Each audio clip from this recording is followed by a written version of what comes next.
Marcos 16:1.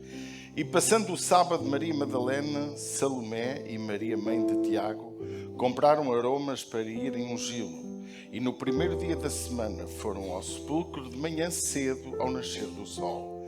E diziam umas às outras: quem nos revolverá a pedra da porta do sepulcro? E olhando viram que já a pedra estava revolvida, e era ela muito grande. E entrando no sepulcro viram um jovem assentado à direita, vestido de uma roupa comprida e branca, e ficaram espantadas. Porém ele disse-lhes: não vos assusteis, buscais a Jesus o Nazareno, que foi crucificado. Já ressuscitou. Não está aqui, eis aqui o lugar onde o puseram. Mas ide, dizei a seus discípulos e a Pedro que ele vai adiante de vós para a Galileia. Ali o vereis, como ele vos disse. E saindo elas apressadamente fugiram do sepulcro, porque estavam possuídas de temor e assombro, e nada diziam a ninguém, porque temiam. Amém? Vamos levantar nossas mãos. Nosso Deus e Pai, nós te queremos agradecer nesta manhã por podermos estar diante da Tua Palavra. Este foi um dia maravilhoso, o dia mais incrível da história da humanidade. Um dia em que a morte foi vencida. O dia em que a nossa salvação ficou completa. O dia em que nós pudemos contemplar a glória de Deus e que aquele que veio ao mundo para nos salvar, a salvação dele foi efetiva, foi completa. Por isso, nesta manhã, Espírito Santo, toma o teu lugar neste lugar. Tu possas trazer sabedoria, graça, unção, para que aquilo que for ministrado possa trazer à nossa vida, vida e vida com abundância. Possa trazer libertação, novo nascimento, restauração, saúde, porque foi para isso que Jesus veio, para nos garantir vitória completa. Por isso entregamos as nossas vidas em Tuas mãos e rogamos a Tua ação sobre as nossas vidas, em nome de Jesus. Amém. Meus queridos, vamos dar um aplauso a Jesus e obrigado a todos estes lindos. Amém. Esta manhã eu gostaria de falar sobre a ressurreição. Na sexta falei sobre a dor. Quem é que se lembra dos que estiveram presentes? Falámos sobre 3 palavras, podíamos falar 10 palavras, 15 palavras. Às vezes a gente quer falar muita coisa para parecer que sabe muito, não é? Mas falámos sobre amor, sobre dor e sobre justiça. Foi isso que aconteceu. Deus nos amou, Deus amou de uma maneira tão grande que ofereceu Jesus, e Jesus na sua dor profunda, a dor de Jesus, como ouvemos o poema declamado pela minha amada esposa, ele revela a dor. Ele revela como Jesus sofreu. Mas eu partilhava na sexta-feira que a maior dor de Jesus não foi a física, mas foi aquela que foi receber nele todo o nosso pecado. O pecado que é aquilo que nos separa de Deus. O que te separa de Deus não é uma doença, não é uma crise financeira. O que te separa de Deus não é os teus problemas. O que te separa de Deus é o pecado. E Jesus, quando Ele recebeu o meu pecado, Ele realmente foi um momento de maior dor. E podemos ver como Ele sofreu na cruz, mais do que a dor física. Foi quando Ele pôde dizer: Deus meu, porque me desamparaste. Parece que Jesus por um momento deixou de sentir a presença do Pai. Parece. Nós não sabemos muito bem, não conseguimos pôr em ordem tudo o que aconteceu, tudo o que é interior na vida de Jesus, mas uma coisa eu sei: alguns de nós já viveu grande agonia, algum de nós já viveu provavelmente injustiças, alguns de nós já sofreu na pele muita dor, e a maior é a da alma, e Jesus pôde passar por toda a experiência mais difícil, seja a dor física, seja a dor do coração, o interior. Foi quando Ele recebeu e tomou aquele cálice de tal maneira que o seu suor se transformou em gotas de sangue.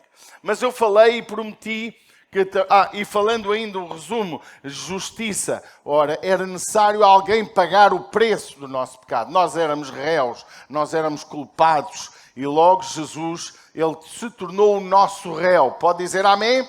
E Ele hoje é o nosso advogado de defesa. Não porque eu seja inocente, mas porque Ele pagou o preço da minha culpa. Pode dizer amém? Por isso que nós hoje temos todas as razões e mais algumas para ser felizes. Eu estava para dizer que nós, olhando para a morte, é o momento do pagamento, mas olhando para a ressurreição, é o momento da confirmação. O cheque tinha cobertura. A ressurreição de Jesus é realmente a razão pela qual nós podemos estar aqui. Se não tinha sido só um bom homem que sofreu injustiças, podia ter sido um grande profeta, podia ter sido um homem fantástico como a Madre Teresa de Calcutá, como tantos homens bons já passaram pelo mundo, mas não. Jesus não era um homem qualquer. Ele era Deus feito homem. A palavra se tornou pessoa para pagar o preço daquilo que nós não conseguíamos pagar. Ninguém conseguiria ser salvo. Ninguém é salvo por sua própria condição humana. A nossa salvação foi paga por Ele. Agora a minha obrigação é recebê-lo, é segui-lo, amá-lo e permitir que Ele viva dentro do meu coração. Por isso que Ele disse: todo aquele que faz a minha vontade, eu e o Pai faremos morada nele. Pode dizer amém? Então nesta manhã eu gostava de falar de ressurreição como um sentimento de um novo começo, uma nova esperança. A importância da ressurreição. É importante nós vermos, como diz o apóstolo Paulo, se Cristo não ressuscitou, é vã a nossa fé. Houve uma grande luta para provar que Jesus foi roubado do sepulcro. Houve uma grande luta para provar que Jesus não ressuscitou. Os romanos conseguiram comprar pessoas para mentirem, mas a ressurreição de Jesus, ela se dinamizou de uma forma profunda, porque ele não só apareceu às mulheres que acabámos de ver, como apareceu aos discípulos e como apareceu mais tarde a centenas de pessoas. O Cristo ressurreto. Jesus ressuscitou.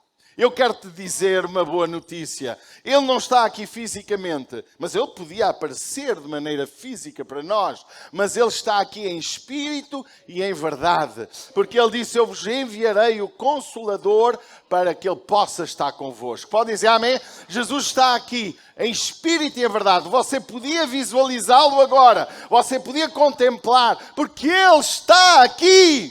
Aleluia! Ele está aqui para poder operar e fazer coisas grandes. O que eu quero hoje falar, hoje tenho uma mensagem boa para as mulheres. Hoje as mulheres vão gostar de mim.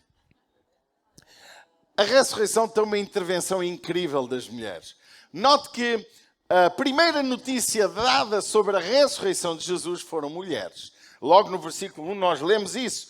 Passando o sábado, Maria Madalena, Salomé e Maria, mãe de Tiago, foram comprar aromas, especiarias para ungir Jesus e no primeiro dia da semana foram ao sepulcro de manhã cedo, ao nascer do sol. E Jesus já lá não estava. Que bênção, não é? E quem é que lá estava? Segundo parece, um anjo, que lhe trouxe uma mensagem. A importância das mulheres para dar estas boas novas. A notícia foi dada a estas 3 mulheres. Isto porque havia um estigma sobre a mulher como um ser inferior, a mulher como um ser mais dependente do homem. Havia muito machismo naquele tempo, e ainda hoje permanece algum machismo. Parece que as mulheres não tinham direito à sua palavra. Havia o estigma de colocar as mulheres em nível inferior. Mas nós olhamos que a honra da notícia foi dada a quem? A mulheres. Isto, meus amados, eu quero te dizer que Deus não olha para macho nem fêmea. Deus tem um papel, Deus quer que um papel enorme nas mulheres. Note que Maria Madalena, primeiro, as 3 mulheres, ao receberem a notícia, Maria Madalena, no verso número 9, foi a primeira a ver Jesus ressurreto. Quando nós olhamos o versículo 9, diz: e Jesus, tendo ressuscitado na manhã do primeiro dia da semana, apareceu primeiramente a Maria Madalena, da qual tinha expulsado 7 demónios. Eu acho que isto não está aqui por qualquer razão. Não foi o Joãozinho, aquele que inclinava o seu rosto sobre o colo de Jesus. Não foi nenhum dos outros mais chegados. Foi Maria, uma mulher que tinha 7 demónios, uma mulher possessa, uma mulher desequilibrada por causa dos demónios que a possuíam, mas foi esta a primeira a ver Jesus ressurreto. A ressurreição de Jesus gerou uma nova esperança até para as mulheres. Mas veja, a importância desta ressurreição, ela foi de tal maneira importante nas mulheres que ao irem ter com os próprios discípulos, eles rejeitaram o seu testemunho. Às vezes nós, não é, achamos que este acontecimento está escrito porque sim, sem qualquer expressão de importância. Mas eu quero te dizer, homem que estás aqui, a tua mulher pode ser a primeira a ter a revelação. A tua mulher pode ser a primeira a transmitir a mensagem. A tua mulher tem um papel importante para divulgar o Evangelho de Jesus. Você veja que foram elas as primeiras a receber a notícia da ressurreição de Jesus. E muitas vezes nós desvalorizamos o que elas veem, o que elas podem declarar. Hoje estamos a viver uma época em que talvez estejamos também a exagerar, em que a mulher já está por cima do homem, já é mais que o homem. Não, Deus quer nos colocar em pé de igualdade. Pode dizer amém? Nem o marido. Veja que eu costumo ensinar uma coisa quando falo para casais. É muito fácil a mulher ser submissa ao marido. Parece que a Bíblia diz mulher ser em tudo submissas a vosso esposo. É muito fácil. Submissão é uma obediência, é uma sujeição a algo que muitas vezes parece muito difícil, mas não é. Mas mais difícil é amar. Porque amar implica tratar bem. Amar implica cuidar. Amar implica proteger. Amar implica não fazer mal. Amar implica dar à mulher e à família algo que a faça sentir em segurança. Amar não traz sofrimento. Embora amar, o que ama muitas vezes sofre. Amar não suspeita. Amar não trata a pessoa com leviandade. Não a despreza. Não a gera nela o sentido de inferioridade. Por isso que a responsabilidade maior é do homem. Pode dizer amém? Porque amar é algo profundamente sério. E amar implica tudo isto. Há muitos que não amam. Há muitos que só têm atração física. Há muitos que têm um amor condicionado àquilo que lhe dá jeito, uma conveniência. Mas nós devemos entender que a nossa esposa é o bem mais precioso que Deus nos deu na terra. E a nossa esposa também tem revelação de Jesus. E a nossa esposa, Jesus também se manifesta a ela.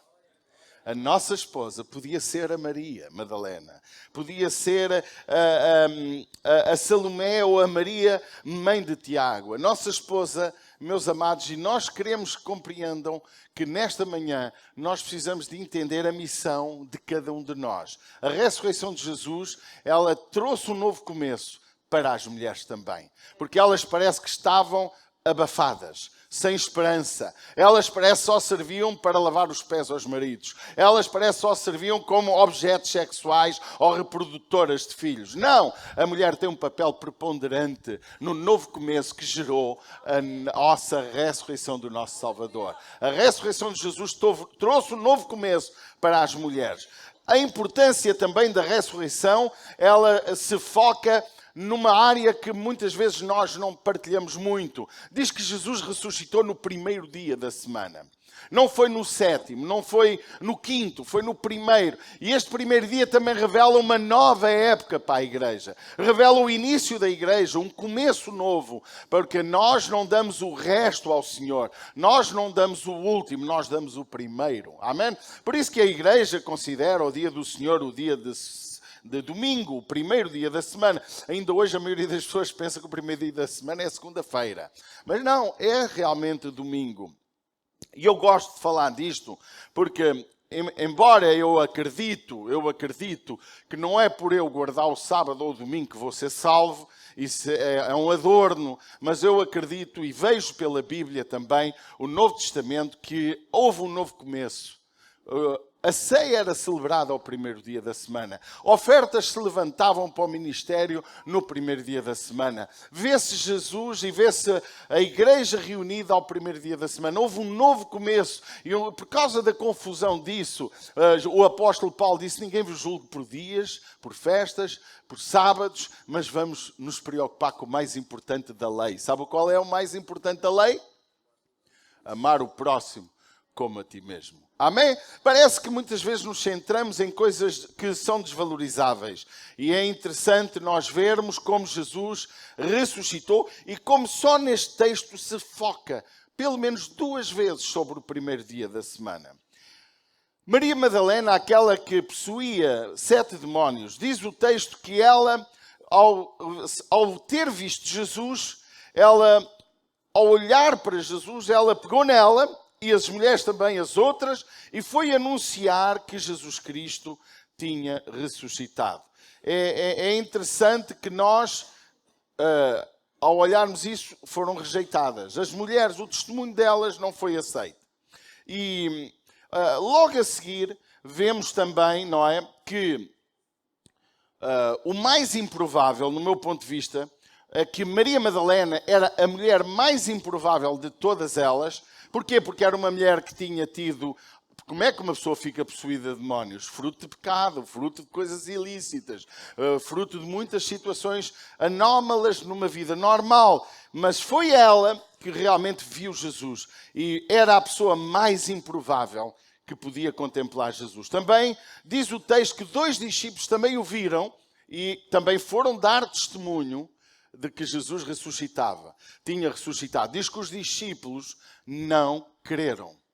Note que não creram na palavra das mulheres, mas também não creram na palavra, pode ver isso depois de 9 a 13, neste texto de capítulo 16. E o que é que eu quero trazer para nós nesta manhã? Se há uma coisa que eu acredito, não é? É que Jesus não nos deixa indiferentes e Jesus também não está indiferente às nossas incredulidades. Há uma coisa que a ressurreição precisou de gerar libertação da incredulidade. E nós hoje, irmãos, temos um papel muito preponderante para podermos orientar as pessoas nas suas dúvidas. Veja, se os próprios discípulos duvidaram da ressurreição de Jesus, eles que ouviram Jesus a falar sobre que ele iria ser ressurreto, que ele ia ao fim de 3 dias ressuscitar dos mortos, como é que hoje, 2000 anos depois, não haverá pessoas com dúvidas? Você concorda comigo? Sabe como é que muitas vezes nós podemos ser bênção na vida dos outros através da nossa própria vida? Porque a tua vida teve um novo começo. Porque a ressurreição de Jesus gerou uma nova vida em cada um de nós. Quando nós recebemos Jesus, a nossa vida é mudada, é transformada. Hoje estamos a viver uma época que as pessoas aceitam a palavra, recebem a palavra, gostam de vir às comunidades evangélicas, mas a sua vida permanece igual. Mas quando a minha vida muda, quando a minha história muda, o meu testemunho torna-se eficaz. Jesus anula todas as dúvidas da sua ressurreição. No verso 14, diz que finalmente apareceu aos 11. E estando eles assentados juntamente, lançou-lhes em rosto a sua incredulidade e dureza de coração, por não haverem crido nos que o tinham visto já ressuscitado. Quantas vezes nós temos uma mensagem de esperança para quem nos rodeia? Quantas vezes temos uma mensagem do milagre que Deus quer fazer na vida de cada um dos que nos rodeiam e as pessoas não creem? Quantas vezes nós apresentamos a resposta que há em Cristo e as pessoas não creem? Não te admires se no tempo de Jesus, a sua ressurreição, os próprios discípulos não creram. Irmãos, nós temos que entender o coração das pessoas. As pessoas precisam de crer, mas as pessoas precisam de ver algo mais. A igreja tem esse papel. O papel de levar as pessoas a crer em Jesus. O papel de ensinar a mensagem. Veja que quando Jesus anula toda a dúvida, ele trouxe logo de seguida a missão da igreja. A grande missão nas últimas instruções de Jesus foram ide. Ou seja, a missão da sua ressurreição foi gerar uma nova mensagem. Não quer dizer que o Antigo Testamento esteja morto ou inválido. Quer dizer que Jesus tinha uma nova mensagem. Uma nova esperança, um novo caminho, um novo começo. As boas novas do Evangelho são as boas notícias. As notícias que a salvação não é só para o judeu, é para todo o que crê. E a igreja precisa de entender a sua missão. Às vezes nós queremos evangelizar a igreja. Olha, eu tenho dito ultimamente que a igreja neste momento precisa ser evangelizada. Porque estamos cheios de vidas na igreja, igrejas cheias de centenas de pessoas e milhares, que talvez se a gente pesar na balança os que são salvos, se calhar vamos ficar surpreendidos. Mas é a igreja.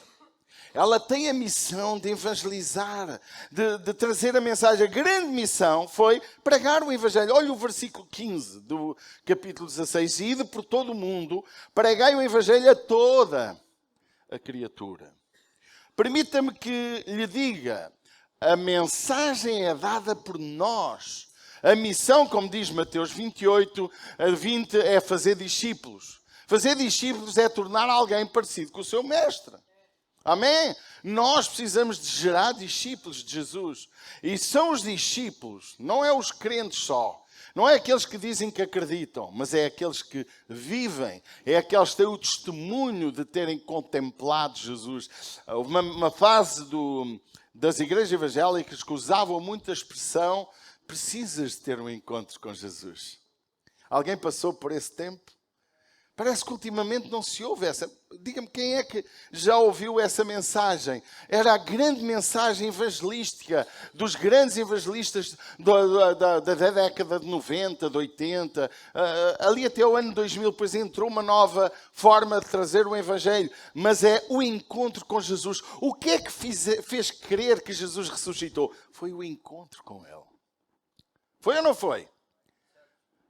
E eu preciso de compreender o que é que aconteceu com a mulher samaritana. Foi o encontro com Jesus. Ao ter um encontro com Jesus, ela mudou de vida. Ela tornou-se uma mensageira. Ainda Jesus não tinha ressuscitado dos mortos. Ela foi à cidade de Samaria e conseguiu arrastar a multidão para vir ver quem falou da vida dela e quem lhe trouxe uma nova esperança. Você precisa de um encontro com Jesus. Esse encontro com Jesus talvez não vai ser igual ao de Maria Madalena. Talvez não vai ser igual à mulher samaritana. Talvez não vai ser igual àquele rapaz que estava há 38 anos que não conseguia chegar ao tanque de Siloé porque ele não tinha ninguém que lhe desse esperança ou ajudasse a chegar àquele tanque na hora em que as águas se iam mover.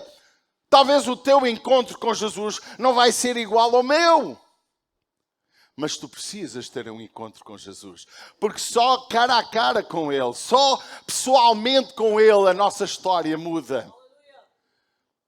Uma das coisas que me impressiona na vida de Jesus foi que Ele, antes de morrer, as suas 7 palavras, as suas 7 afirmações, uma delas foi: tenho sede. Porquê é que será que Jesus teve sede? Ele que era o dono da água viva. O rio é dele. Ele é o rio da água viva. O próprio Senhor que disse: se tu beberes da água que eu tenho para te dar, rios de água correrão no teu ventre. Nunca mais terás sede. Você sabe porque é que Jesus teve sede naquela hora? Porque nele estavam concentrados todo o pecado da humanidade. E o pecado nos seca. O pecado nos destrói. O pecado nos arruína. E Jesus estava a sucumbir. Aquele momento de sede. Não foi só porque há uma explicação fisiológica em que o sangue se esvaiu pela terra abaixo, escorreu sobre ele e esgotou-se de sangue. Mas, querido, o dono da vida estava a morrer. O dono da vida estava a secar. O dono da vida estava a perder a sua vida para que eu tenha vida e vida eterna. Vida e vida com abundância. A grande missão, depois da sua ressurreição, foi que a geração que crê nele, não é a geração que fala dele, não é a geração farisaica que deixou de viver o verdadeiro cristianismo, porque hoje podemos ter fariseus dentro das comunidades, pessoas que sabem a verdade, que muito falam bem, mas que não vivem nem têm Deus no seu coração. Dizia eu numa das sextas-feiras, aliás foi num domingo, a tua relação com Deus, ela é vista pela tua relação com o próximo. Não há outra forma. Meus irmãos, quando eu me digo que me relaciono com Deus e vivo a fazer mal ao próximo, vivo a dividir a igreja, vivo a enfraquecer crentes, vivo a enfraquecer comunidades, vivo a murmurar contra tudo e todos, tu estás murmurando contra o próprio Deus, porque te é impedido de ser juiz. Amém? E o novo nascimento se revela na nossa vida por uma vida de amor, de tolerância e de respeito pelo próximo. Quanto mais santo eu for, mais eu tolero os outros. Quanto mais santo eu for, mais amo o pecador. Quanto mais santo eu for, mais eu tenho compaixão por todo aquele que erra. E a ressurreição de Jesus e a morte, quando vemos lá naquela cruz, aquele bandido digno de morte, aquele bandido que finalmente teve um encontro com Jesus na cruz. A hora da morte gerou um encontro. Na hora da morte gerou consciência do seu pecado. Na hora da morte, aquele homem disse, ele realmente não fez mal algum. Todo mundo reconhece que Jesus era inocente. Mas Jesus também, ele disse, ninguém me tira a vida, eu mesmo a dou. Amém? Foi voluntário. Ele aceitou o desafio do Pai. Deus amou o mundo de tal maneira que deu o seu Filho unigênito, para que todo aquele que nele crer não pereça, mas tenha a vida eterna. Nós reduzimos a vida a muito pouco. Nós achamos que seguir Jesus é algo momentâneo, mas seguir Jesus perdura para a eternidade. Seguir Jesus é o caminho de nós podermos não só nesta terra viver de glória em glória, de vitória em vitória, mas também é o caminho da eternidade com Deus. O verso 15, como estava a dizer, de uma forma que eu não quero ser longo, quem crer, ou melhor, ide por todo o mundo, ou seja, não sejam restritivos, não escolham uma etnia nem uma classe. O ide por todo o mundo de Jesus é para pregar o Evangelho a toda a criatura. Não é para pregar a quem nós queremos ou nos convém. Não é para fazer igrejas à minha maneira. É para fazer igreja à maneira de Cristo. E é interessante que ele diz, quem crer e for batizado será salvo. Mas quem não crer será condenado. Eu acredito muito no nosso livre escolha, no nosso livre-arbítrio. Permita-me dizer algo importante. Não cabe a nós obrigar as pessoas a crer. Cabe a nós ensinar a verdade para que creiam. Eu não posso impor a crença, mas eu sou obrigado como cristão, porque o apóstolo Paulo disse, se eu prego a palavra, porque eu sou devedor, mas também me foi imposta essa obrigação. A obrigação de qualquer cristão nesta comunidade presente é anunciar o Evangelho. É falar do amor de Jesus. É falar de uma nova esperança que Deus tem para a vida de quem nos rodeia. É falar da liberdade que há em Cristo. E eu acredito, e Jesus disse, pregai. O Lucas diz, o Mateus diz, quem ide e ensinai as nações, ensinai-as a guardar tudo o que vos tenho dito. Ensinai-as. Não é impondo-lhe. Não é obrigando. Eu já vi crentes a obrigar as pessoas, a massacrar as pessoas para que creiam em Cristo. Não é assim. Eu tenho que respeitar o meu próximo na sua crença. Eu tenho que respeitar muçulmanos, hinduístas. Eu tenho que respeitar pessoas que creem o Evangelho de uma forma diferente de mim. Mas uma coisa eu tenho a obrigação: ensinar. Transmitir a mensagem. É teu dever, no teu emprego, os teus colegas ouvirem o amor de Deus através da tua boca. É necessário, é uma obrigação de cada cristão que se diz crente. Não é obrigação subir ao púlpito para pregar, mas é obrigação no teu dia-a-dia. Começando na tua casa, ensinando os teus filhos no caminho em que devem andar. Ensinando o novo começo que há em Cristo. É tua obrigação falar do amor de Jesus a quem te rodeia. O vizinho do teu prédio. O colega no teu trabalho. Porque esta é a mensagem. Como é que Jesus Cristo, pense comigo, ouça com atenção, ouça muito sério. Como é que Jesus Cristo, quando se apresenta ressurreto, transmite esta mensagem? Porquê é que ele não disse isto antes? Porquê é que ele não falou antes? Digam-me, por favor. Porque é muito importante a mensagem da ressurreição ser dada por nós de uma forma urgente, de uma forma ativa, de uma forma apaixonada, de alguém que teve um verdadeiro encontro com Cristo, de alguém que nasceu de novo. É ele que tem o dever de transmitir a mensagem do amor de Jesus. E eu quero te dizer, irmãos, a nossa mensagem é a mensagem mais poderosa que o mundo pode dar. Não é a mensagem da guerra nem da vingança, é a mensagem do amor e da esperança, é a mensagem da liberdade que há em Cristo.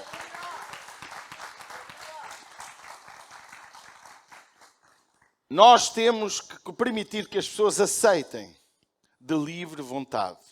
O mensageiro que leva a mensagem, que somos nós, pode dizer amém? Ele precisa de acreditar na mensagem. Por isso que eu acho que nós hoje estamos a viver uma geração de gente que prega, mas não crê no que prega. Gente que fala a palavra, mas parece que é só oratória. Ou vício de oratória, ou paixão de estar em público, ou paixão de ser aplaudido. Mas a mensagem precisa-se crer nela. Eu dizia na sexta-feira a alguém, eu não entendo como se está a fazer igreja nos nossos dias. É algo tão estranho, a forma de fazer igreja.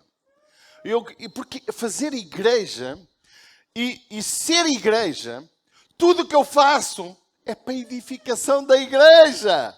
Não é para a edificação de alguém. É para a edificação da igreja. Para gerar unidade no corpo. Para gerar amor. Para gerar força perante a sociedade onde estamos a viver. E é interessante que Jesus disse, ide, mas vão com uma mensagem completa. Levem a mensagem da ressurreição. Com tudo o que isso implica, que não basta dizer que Jesus ressuscitou. Há que dizer que Jesus também morreu. E há que dizer porque é que Jesus morreu. E há que dizer como é que é a mensagem do reino de Deus. Pode dizer amém? Prepare-se. Mas leve uma coisa consigo. As armas do evangelista. As armas de quem tem Deus. Que é, olha, vai sem medo, prega sem medo, respeitando o teu próximo. E se assim fizeres, os sinais que eu vos dou seguirão a todos os que crerem. Em meu nome expulsarão demónios.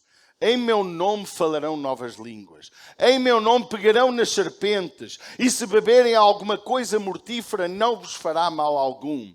Em meu nome imporão as mãos sobre os enfermos e os curarão. Amém? Mas é necessário crer nisso. É necessário acreditar nessa verdade. Nós já vimos milagres, olha, já vi milagres a ser feitos na ICIR, como já vi milagres em conferências, noutros lugares. Eu já vi milagres. Eu lembro-me da história do pastor que esteve aqui a pregar, salve um ano e tal, o pastor Luís Reis da Assembleia de Deus, em Portugal, da Convenção das Assembleias de Deus, hoje já reformado. Eu lembro-me uma vez, era criança, numa conferência onde ele estava, num congresso, uma senhora corria à volta do auditório, porque ela não conseguia andar e agora corria. Porque quando Deus faz milagre, irmão, não precisa de fazer nada. O cego não se cala, o paralítico não se cala, aquele que estava canceroso não se vai calar, porque o Deus que faz milagres, ele precisa de ser anunciado. É uma ordem de Jesus. Quando o endemoniado gadareno foi liberto daquela legião de demónios, Jesus nem o deixou seguir com ele. Ele disse, vai para os teus e anuncia. Quão grandes coisas Deus te fez. O que é que Deus fez na tua vida? Será que tu acreditas na ressurreição de Jesus? Será que eu não acho que todos temos que ser curados, porque há muita gente que não tem doença. Mas a cura interior é a mais importante. A libertação dos nossos pecados. A libertação do sentimento da nossa culpa. O que Jesus nos veio trazer com a sua ressurreição foi uma vitória completa. Mas que vitória foi essa? Que logo a seguir a igreja é perseguida, as pessoas são mortas, os seus bens são expoliados, são retirados, são despropriados das suas propriedades. Como é que foi a igreja primitiva no 1º ao 4º século, até ao 5º? Meus irmãos, como é que aconteceu isso? Sabe que as pessoas não tinham amor à sua própria vida, por amor a Cristo. Hoje se vê fé em algumas comunidades não cristãs, uma fé um bocado estranha. Mata-se pessoas por não quererem como nós. Eu não vejo o meu Jesus a mandar fazer isso. Eu vejo o meu Jesus a dizer: bem-aventurados sois quando fores perseguidos, injuriados por causa de mim. Bem-aventurados se fores entregue no meio de qualquer coisa e se fores morto. Não te preocupes. Não temeis aquele que pode tirar a vida, mas aquele que tem as chaves da vida, as chaves do céu e do inferno. Eu não sei quantos de nós ficaria aqui nesta casa, ou permanecia fiel, ou crer realmente na morte e ressurreição de Jesus, se a sua vida fosse posta em causa, por causa da sua fé.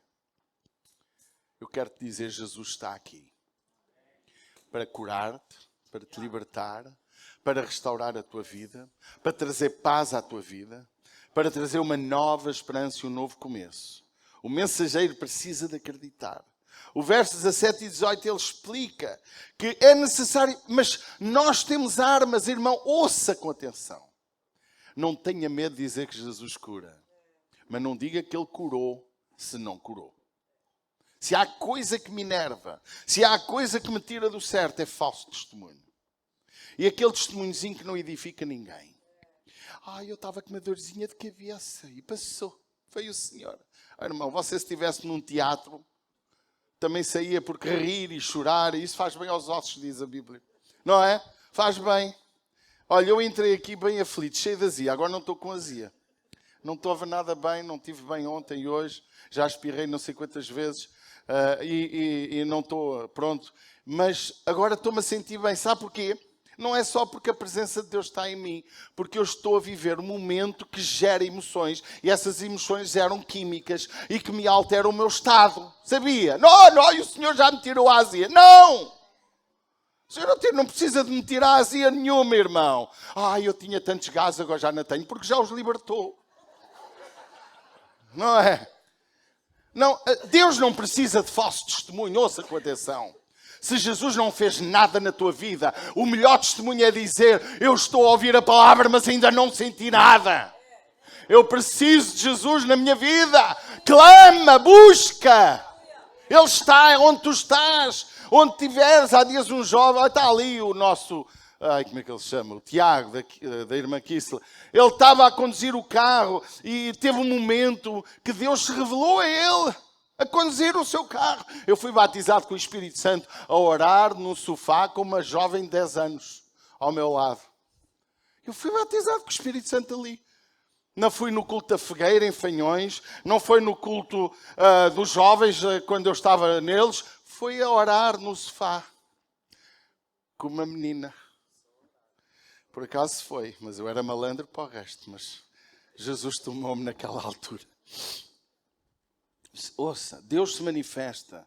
Deus não tem um padrão exclusivo para fazer milagres. Querido, ouça, tu precisas de crer na mensagem da cruz. Precisas de crer na mensagem da ressurreição. Porque a cruz sem ressurreição não tem valor. Mas a ressurreição é a prova que Jesus está vivo. Por fim, lemos o versículo 20 que diz: E eles, tendo partido, pregaram por todas as partes, cooperando com eles o Senhor e confirmando a palavra com sinais que se seguiram. Amados, eu quero dizer-vos, há linhas cristãs que acreditam que os milagres foram só para o 1º século. Eu acho isso uma autêntica aberração teológica, mas respeito quem crê. Se no 1º século foi necessário os milagres, 20 séculos depois precisamos muito mais. Se no 1º século da igreja primitiva, a igreja teve igrejas que se desviaram de tantas coisas e houve tantos problemas nas comunidades, imagine 20 séculos mais tarde. É nosso dever transmitir a mensagem completa, o Evangelho completo, a mensagem da ressurreição de forma completa. É necessário pregar a simplicidade do Evangelho, que é amar, perdoar, gerar restauração. Há bocado a Paulinha... Paula, podes ficar de pé, só para os irmãos olharem para a tua cara linda. A irmã Paula, veja para os irmãos olharem. Está connosco há uns anos e... Pode, obrigado. E há bocado ela veio dizer a mim, eu acredito que foi sincero, porque eu não lhe pedi para me dizer nada. Pastor, minha família está a ser restaurada. Desde que você entrou na nossa família, desde que conheceu, e foi alguém da minha família com quem eu tive que intervir de uma forma, passei horas com aquela senhora, em falando no amor, na restauração, etc, etc. A minha família está a ser restaurada. Independentemente se a Paula vem todos os dias ao culto ou não, se a Paula está fiel ao Senhor ou não, houve uma intervenção de Deus na vida dela, houve uma intervenção de Deus através da minha vida, porque nós fomos chamados para ser luz. Amém? Porque nós, ouça com atenção, gostamos de olhar para as pessoas e ver se elas são muito fiéis. E isso define se elas são boas ou más. Mas não é verdade. Tu podes ser fiel durante 10 anos, ao fim de 10 anos perdeu o juízo.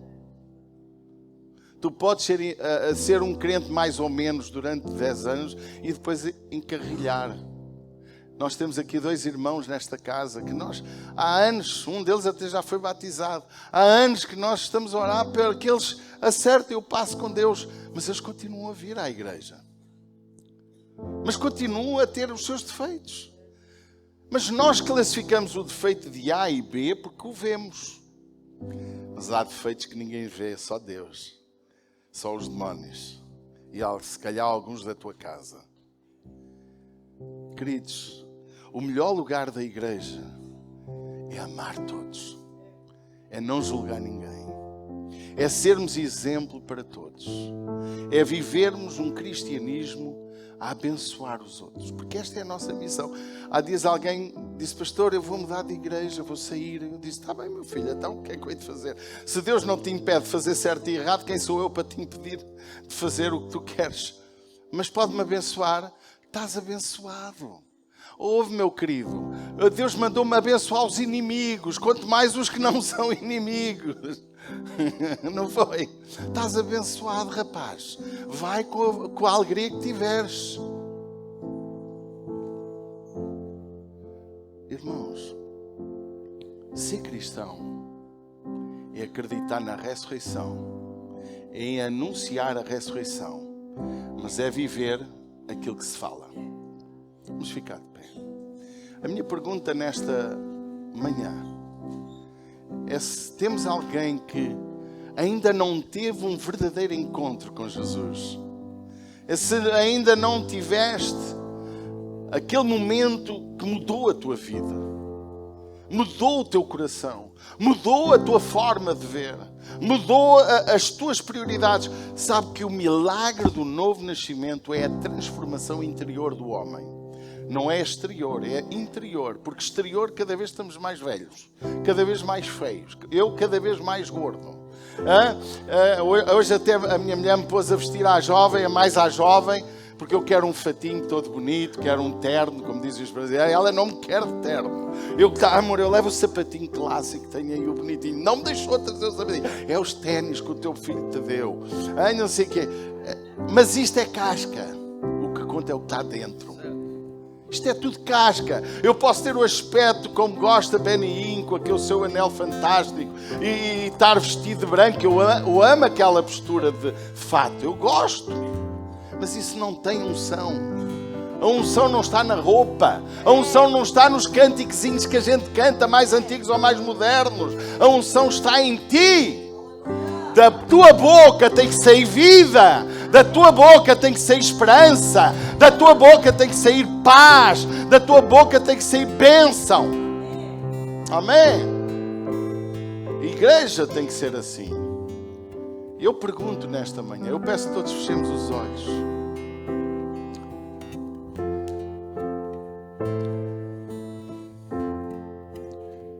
Talvez tu precises hoje ter um encontro com Jesus. Ele está aqui. Sua presença é real. Estava a dizer que pregava-se muito, tenha um encontro pessoal com Jesus.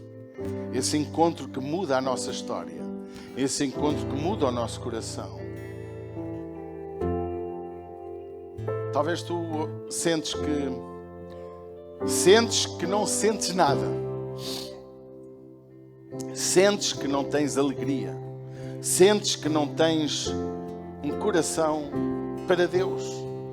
Vens à igreja porque sabes que é certo, mas não te apetece orar, não te apetece buscar Deus, não te apetece agradar a Deus, não te apetece obedecer a Deus.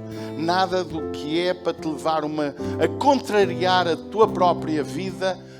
Tu não queres contrariar as tuas vontades, só queres viver como tu queres. Isso é sinal de que não tens o novo nascimento. Jesus disse: eu não vim para fazer a minha vontade, mas a vontade daquele que me enviou. Foi Jesus que ensinou. Ele disse, quando ele estava no Getsemane, ele disse: Pai, se é possível, passa de mim este cálice. Toda a vida não se faça a minha vontade, mas a tua. Ser novo nascido em Cristo é viver contrariando a nossa própria vontade. Jesus disse: quem me quer seguir, negue-se a si mesmo, tome cada dia a sua cruz e siga-me. A minha pergunta é: quantos estão presentes, todos de olhos fechados, a orar?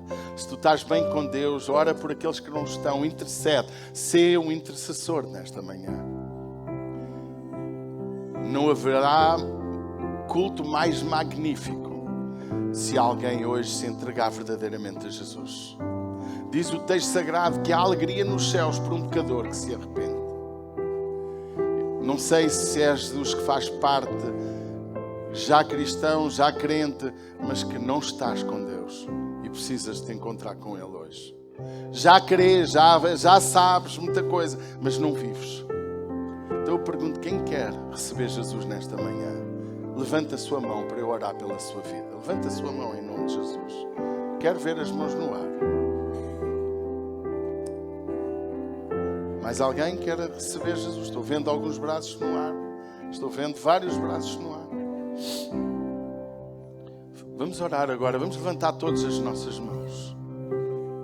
E vamos juntos orar o que eu vou orar também. Vamos dizer: Pai, nesta manhã eu te agradeço pela tua palavra. Ajuda-me a compreender a ressurreição, a eficácia da missão, a eficácia da mensagem que precisa de sair dos meus lábios. Mas, Pai, nesta manhã eu quero ter um verdadeiro encontro contigo, nascer por uma nova vida. Como diz a tua palavra, quem está em Cristo, nova criatura é. As coisas velhas já passaram, eis que tudo se fez novo. Pai, nesta manhã eu te entrego a minha vida. Eu rogo perdão dos meus pecados e ajuda-me que a partir de hoje eu me torne um verdadeiro missionário, um verdadeiro mensageiro do teu Evangelho. Em nome de Jesus. Em nome de Jesus. Eu entrego-te a minha vida, a minha casa, minha família, tudo o que eu sou, para que tu possas cuidar. Em nome de Jesus. Amém.